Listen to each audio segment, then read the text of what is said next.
Bienvenidos a todos a una nueva clase de esta serie tan especial que estamos estudiando, este curso que se llama Mi experiencia con Dios, basado en el libro del mismo nombre que hemos estado estudiando semana tras semana.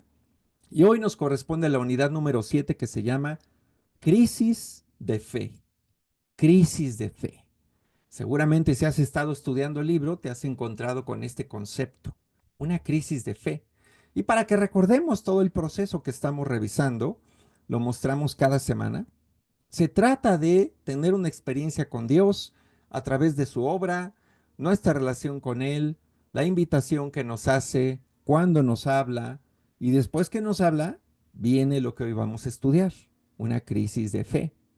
Y ya veremos los demás pasos siguientes. Vamos a hacernos una pregunta esta noche.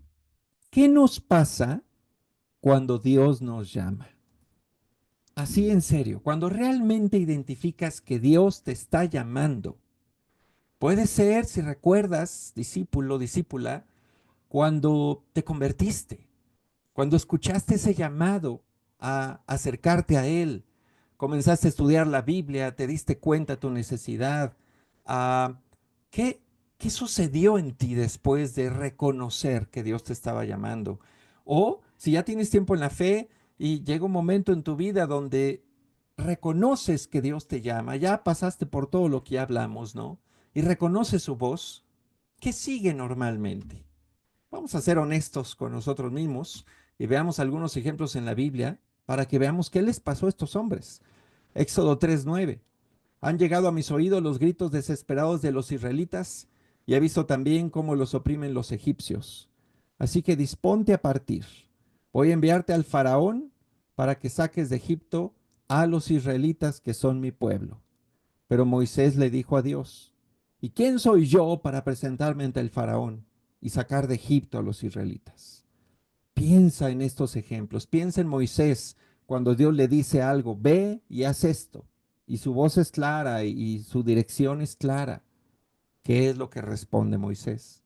Vamos a Jueces, la historia de Gedeón, Jueces 6:14.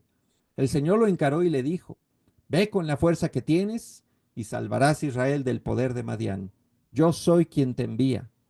Pero Señor, objetó Gedeón, ¿cómo voy a salvar a Israel? Mi clan es el más débil de la tribu de Manasés y yo soy el más insignificante de mi familia. Otra vez, Dios hablando con claridad a un hombre, dándole una misión, y mira cómo contestó Gedeón. Y vayamos al Nuevo Testamento, Mateo 19:20. Si quieres ser perfecto, hablando aquí Jesús, anda, vende lo que tienes y dáselo a los pobres, y tendrás tesoro en el cielo. Luego ven y sígueme. Cuando el joven oyó esto, se fue triste porque tenía muchas riquezas. Mira cómo reaccionó. Nuevamente Dios hecho hombre ahora le habla, le dice una dirección clara y mira la reacción. Así que, ¿qué ves en común en estos tres casos? ¿Qué percibes de lo que sucedió con estas personas? Pues sí, los tres entraron en lo que podemos llamar una crisis de fe. Una crisis de fe. Sus respuestas no fueron, sí, Señor, claro que sí, yo voy. Cuenta conmigo. Ahí estoy. No, los tres dudaron. Los tres pusieron excusas. Los tres tuvieron miedo.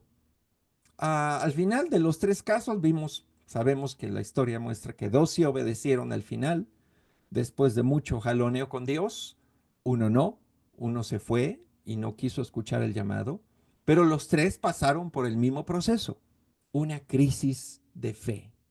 ¿Okay? Otro ejemplo donde también se puede ver cómo es lo que dispara en nosotros una crisis de fe, es cuando nos encontramos en una encrucijada de caminos motivada por Dios. Josué 24:14. Por lo tanto, ahora ustedes entréguense al Señor y sírvanle fielmente. Desháganse de los dioses que sus antepasados adoraron al otro lado del río Éufrates y en Egipto, y sirvan solo al Señor. Pero si a ustedes les parece mal servir al Señor, elijan ustedes mismos a quienes van a servir. a los dioses que sirvieron sus antepasados al otro lado del río Éufrates, o a los dioses de los amorreos, en cuya tierra ustedes ahora habitan. Por mi parte, mi familia y yo serviremos al Señor. Ahora Josué, al sucesor de Moisés, ya al final de su misión, pone frente a Israel esta decisión. Elijan a quién van a servir. Y ellos tenían que tomar una decisión. Estas son el tipo de cosas en nuestro caminar con Dios que nos llevan a experimentar una crisis de fe. Y acuérdate, cuando fuiste llamado por Dios por primera vez, cuando decidiste acercarte a Él, ¿a poco no pasaste una crisis? ¿A poco no tuviste miedo? ¿A poco no ah, estuviste dudando unos días y no sabías qué hacer? Y tu cabeza daba vueltas. Creo que a todos nos pasó eso, ¿verdad? Y no fue fácil. Fueron días intensos. Tuvimos una crisis de fe.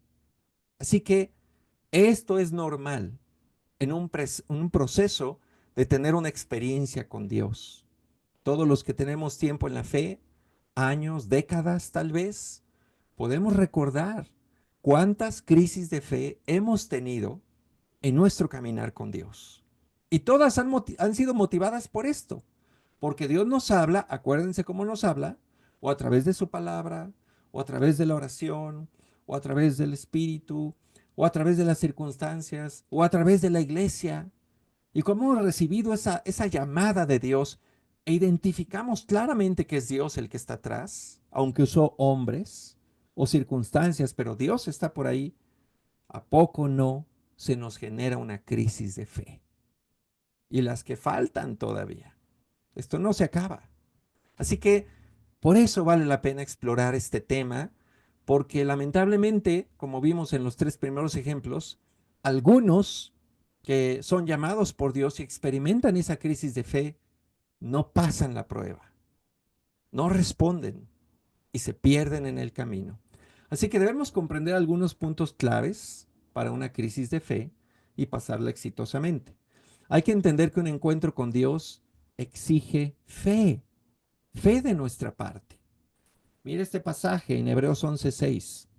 En realidad, sin fe es imposible agradar a Dios, ya que cualquiera que se acerca a Dios tiene que creer que Él existe y que recompensa a quienes lo buscan. Cualquiera que se acerca a Dios tiene que creer en Él y que además nos recompensa. ¿Ok? Este es un punto básico. No podemos agradar a Dios sin fe. Punto.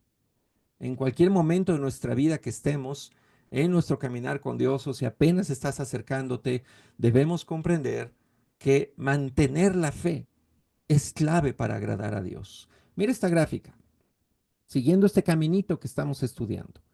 Dios nos habla a través de varias formas, como lo estudiamos la clase pasada. ¿Qué sucede después? Viene nuestra crisis de fe. Ya escuchamos su voz, ya nos habló, ya por fin entendimos qué quería de nosotros, pero no nos es fácil, nos cuesta. Y viene la crisis de fe. Y después de la crisis de fe, aquí viene la clave. ¿Qué hacemos después de la crisis de fe? Sí, vamos a tener que tomar decisiones, pero fíjate bien, de la respuesta que demos a la crisis de fe, que va a estar determinada por lo que creemos realmente, se desprende la obediencia o la desobediencia. ¿Ves? De nuestra crisis de fe, ahí lo que se va a exponer es qué creemos realmente de Dios y si creemos en Él realmente o no. Y dependiendo lo que esté en nosotros en ese momento, es lo que vamos a hacer después. Si vamos a obedecer a Dios y seguir con la siguiente fase de una experiencia con Dios, o si lo vamos a desobedecer y game over. Se acabó el juego para nosotros. Ya no seguimos adelante. O nos vamos a pecar en desobediencia abierta, en rebeldía. Así que yo creo que sí es una prueba de fuego. Una crisis de fe es una prueba de fuego para nuestra fe. ¿Cuál es el principal obstáculo para esta última parte, ¿no? De qué decisión tomamos? Pues nuestro ego. Mira aquí algunas frases que las personas dicen, incluso tal vez nosotros como cristianos, cuando somos confrontados con una crisis de fe y nos está costando. Ah, como que ya no me gustó esto. Ay, no, ya no me late. No me siento cómodo con esto de que me tengo que arrepentir. Como que no me está gustando. No, no, espérate, es que no quiero ser fanática. No, no, está bien, sí, quería acercarme a Dios, pero no, tampoco para tanto. Ah, no, esos son temas personales. No te metas ahí, esa es mi vida. No, no, yo sé cómo resolver esto. Sí, ya entendí que Dios dice y la Biblia dice, pero yo tengo mis formas de arreglar este problema. ¿Ves? Al final, el mayor obstáculo para lograr pasar exitosamente una crisis de fe no son tanto las circunstancias, el problema, la duda, la dificultad del llamado. No, es nuestro ego. Ese viene siendo finalmente el mayor obstáculo para que salgamos victoriosos de una crisis de fe. Y tú y yo hoy debemos evaluar cómo está nuestro ego. Hemos dado algunas de estas respuestas, ya sea con nuestra boca o con nuestra mente, a- al escuchar la llamada de Dios. No nos gusta que nos saque de nuestra zona de confort, no nos gusta que nos mueva, queremos mantenernos tranquilitos. Viene el llamado de Dios y el ego sale. Ay, no, Dios, ahorita no. Justo como Moisés, como Gedeón, así empezamos a contestar. Piénsalo. Hay que comprender algo más en este tema de las crisis de fe, que los encuentros con Dios son de dimensiones divinas. Son y deben ser de dimensiones divinas. Mira estos tres pasajes. Éxodo 14:1. El Señor habló con Moisés y le dijo: ordénales a los israelitas que regresen y acampen frente a Pi a Jirot, entre Migdol y el mar. Que acampen junto al mar frente a Baal Zephón.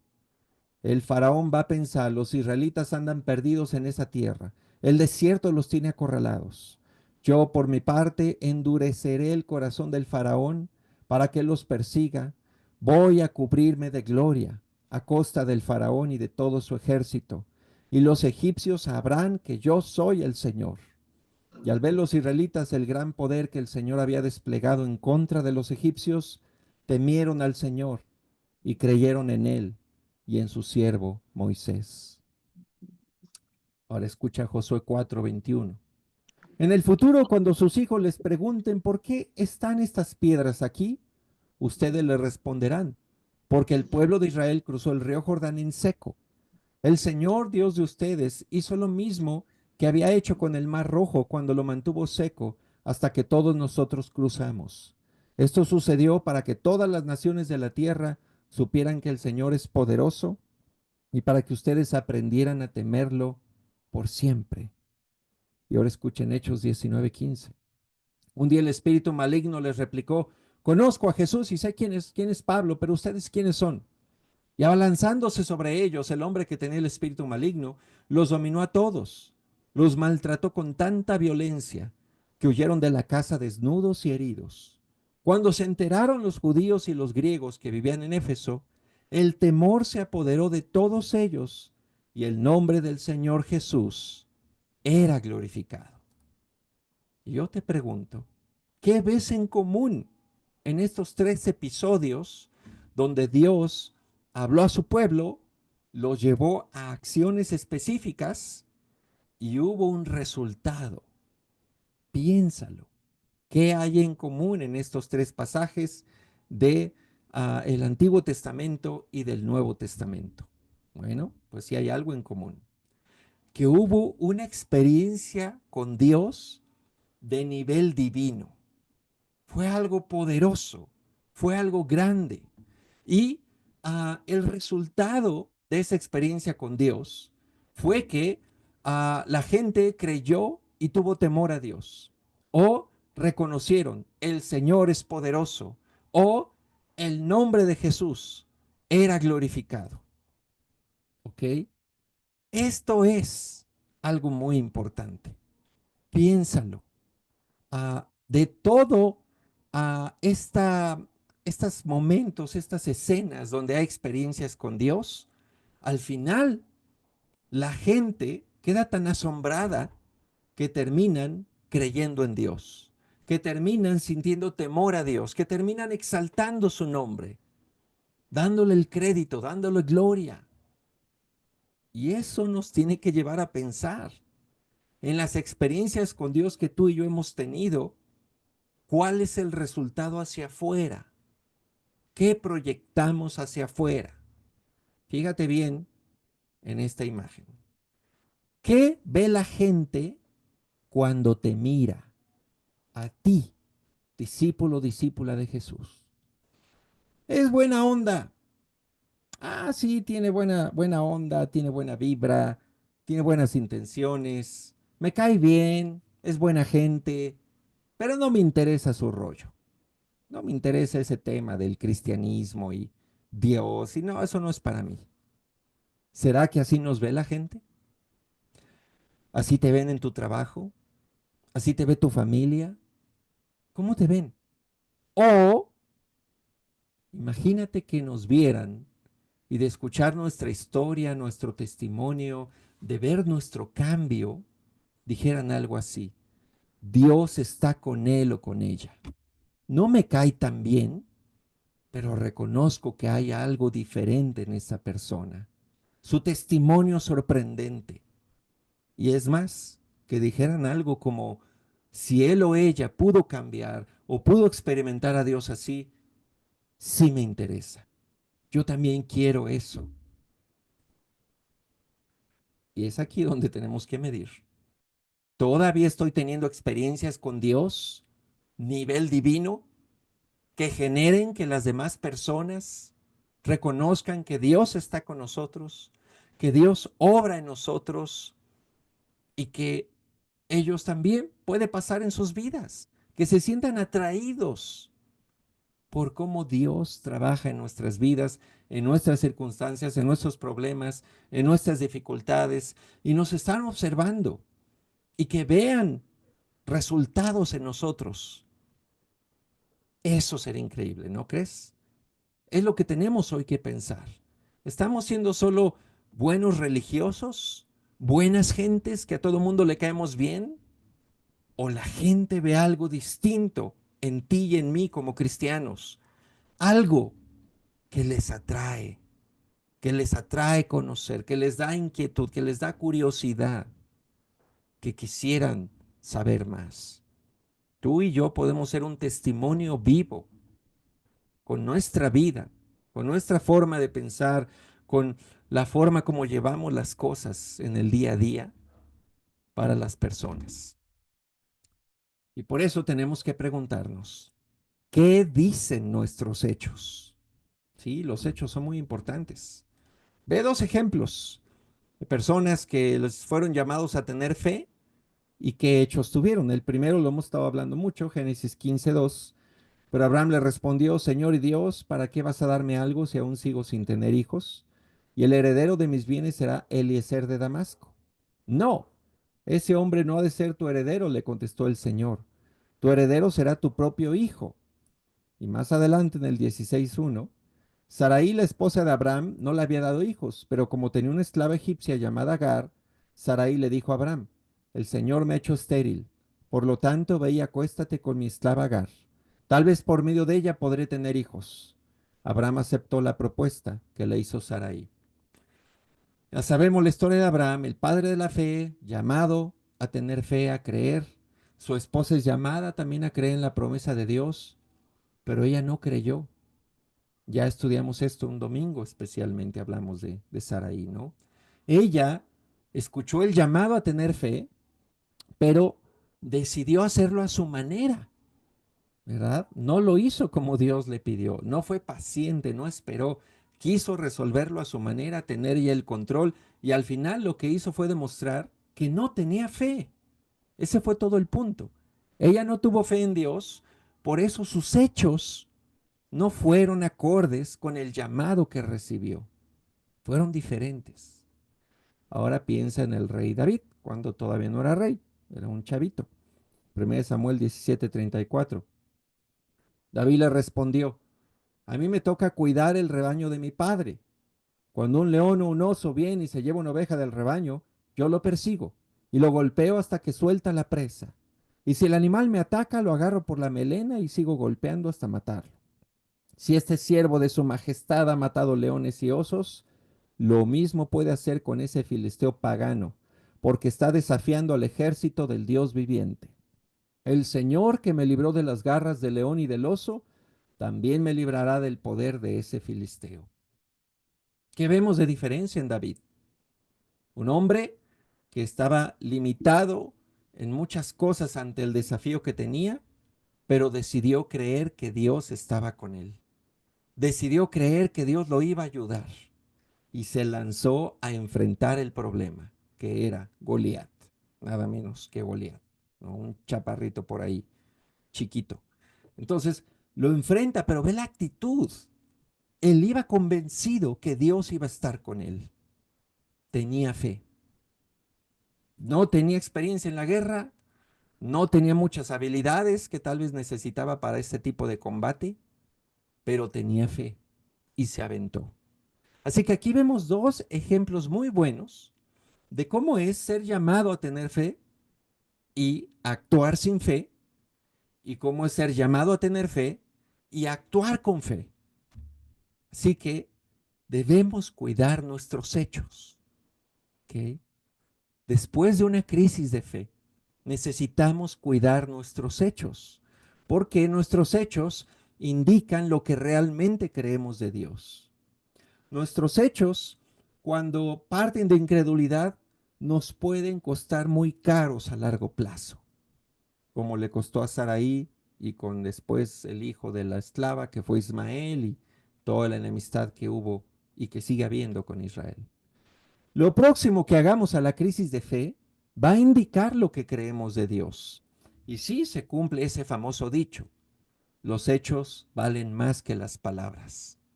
Así que inmediatamente después de una crisis de fe, tenemos que pensar bien cómo vamos a responder. ¿Qué hechos van a salir de nosotros? Porque esos hechos justamente apuntan a dónde está nuestra fe y así creemos o no creemos en Dios. Porque igual y decimos que creemos, vamos a la iglesia, pero en el fondo no creemos. Y cuando vienen situaciones difíciles, tormentas en la vida, dificultades, queremos arreglar las cosas a nuestra manera, como nosotros creemos, no como Dios nos pide. Y ahí es una evidencia que en realidad tal vez no creemos en Dios. Así de fuerte está esto. Así que el llamado es seamos fieles hasta el fin. Hebreos 12:1 dice, por tanto también nosotros que estamos rodeados de una multitud tan grande de testigos, despojémonos del lastre que nos estorba, en especial del pecado que nos asedia, y corramos con perseverancia la carrera que tenemos por delante. Fijemos la mirada en Jesús, el iniciador y perfeccionador de nuestra fe, quien por el gozo que le esperaba soportó la cruz, menospreciando la vergüenza que ella significaba, y ahora está sentado a la derecha del trono de Dios. Así pues, consideren aquel que perseveró frente a tanta oposición por parte de los pecadores, para que no se cansen ni pierdan el ánimo. Cuando estamos en pruebas, en tormentas, en crisis de fe, por el llamado que a lo mejor Dios nos está haciendo, nos podemos desanimar, ¿sí? Nos podemos cansar también. O ya nos agarró cansados esa crisis, ¿no? Ya venimos cansados y órale, se nos viene encima otra crisis de fe. Es muy desgastante. Y yo te lo digo por experiencia propia. Así me he sentido también en pruebas, en crisis que he pasado, o mi familia hemos pasado crisis. Así nos hemos sentido, cansados, desanimados, sin fuerzas, con ganas de reaccionar mal, con ganas de tirarlo a toalla. ¿Qué tal si dejo de ser cristiano 5 minutos, ¿no? Y lo resuelvo a mi manera. Todo eso hemos sentido la tentación y los caminos ahí. Pero Pero una y otra vez tenemos que pensar en Jesús, en lo que Él pasó. Tomar la Santa Cena los domingos nos ayuda a eso, a recordar lo que Él pasó por nosotros, su perseverancia, su fe, su firmeza, su fidelidad hasta el final. Y una y otra vez nos lleva a recapacitar y tratar de regresar al camino. Esa ha sido mi experiencia en mis 35 años de vida cristiana. He tenido muchas crisis de fe y a veces no he respondido tan bien. A veces mis hechos no han sido como Dios quisiera, pero he tenido que regresar y reconocer que sin Dios no puedo. Necesito al final abrazar el llamado que me está haciendo. Dice acá Henry Blackaby, con esto terminamos. Las apariencias externas de éxito no siempre indican fe, y lo que externamente parece ser fracaso no siempre indica falta de fe. Un siervo fiel es aquel que hace lo que su maestro le dice, cualquiera que sea el resultado. No se canse de ser fiel. A los siervos fieles les espera una recompensa. Esta frase me llamó la atención, cualquiera que sea el resultado. No siempre por ser fiel las cosas van a mejorar y no siempre por ser fiel va a haber soluciones rápidas, pero al final, de alguna manera, Dios recompensa la fidelidad. Así que meditemos en esto. La escritura para memorizar para la sesión número 7 de grupos pequeños es Hebreos 11:6, que la leímos hoy. En realidad, sin fe es imposible agradar a Dios, ya que cualquiera que se acerca a Dios tiene que creer que Él existe y que recompensa a quienes lo buscan. Y me faltó esto por acá, estaba primero. Como tarea para la reunión del domingo o de su grupo pequeño de la siguiente semana, repasen esta clase, por favor, y memorizar la escritura. Con esto cerramos la unidad número 7, crisis de fe. Muchas gracias.